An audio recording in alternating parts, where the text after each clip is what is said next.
Today, I'm going to be showing you the 10 steps I use to create music visualizers in Adobe After Effects and Cinema 4D, just like this.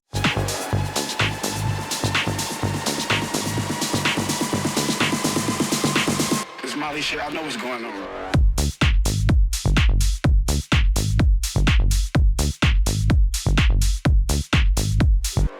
So step 1 is planning. So here you're going to want to write down your ideas on paper, consider even storyboarding and sketching out what your visualizer is going to look like, write down any camera angles, any camera movement, and things like that.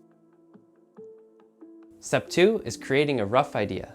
So after you're done writing down your ideas, you're going to want to transfer those ideas from the paper into the digital space. I'm using Cinema 4D to create my rough concept. I like to take inspiration from models that I can find online, create an environment around those models and kind of match the theme of the music, and also create my 3D cameras so I can plan each shot and what it's going to look like.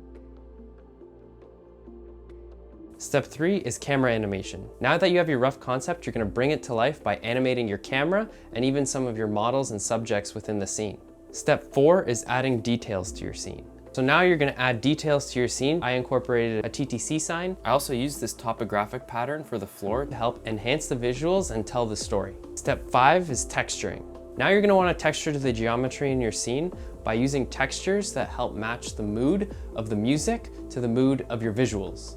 So the song I'm using for this render is kind of dark, moody, underground kind of vibes. So I wanted to match that with textures. I use things like a lot of roughness maps to control the distribution of glossiness across the scene, as well as grungy, worn, cracked textures to give it that underground kind of city street vibe. Step 6 is lighting.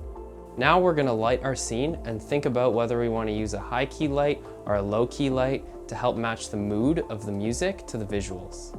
If the song you chose is in a minor key, maybe consider going for more of a low key light. And if the song you chose is in a major key, then consider maybe using a high key light. We also want to think about using practical lights within the scene because those help draw visual interest into your render. Step 7 is sequence rendering. Now you're going to want to render your camera sequences and import them into After Effects. Set up your After Effects project and make sure that you have everything you need for the final composite. Step 8 is editing. Now you're going to want to edit your visuals. Sync your cuts and visual cues to certain cues in the music. So for example, like something interesting happens visually when there's the drop. This Molly shit, I know what's going on. As well as certain sounds in the music. So I use the lightning bolts when you hear that roar sound at the beginning of the visualizer.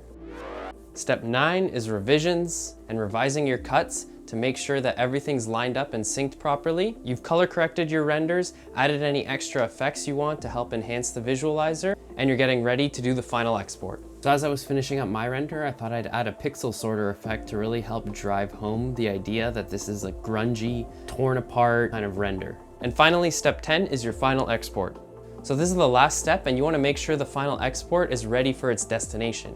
If it's going on Instagram, you might want to consider a 4:5 crop. If it's going on YouTube, you want to consider a 16:9 crop, or maybe even having both, depending on where it's going to go. Alright guys, and those are the 10 steps I used to create my house music audio visualizer. I hope it helped you. If it did, leave a like, comment, and subscribe to my YouTube channel for more content just like this.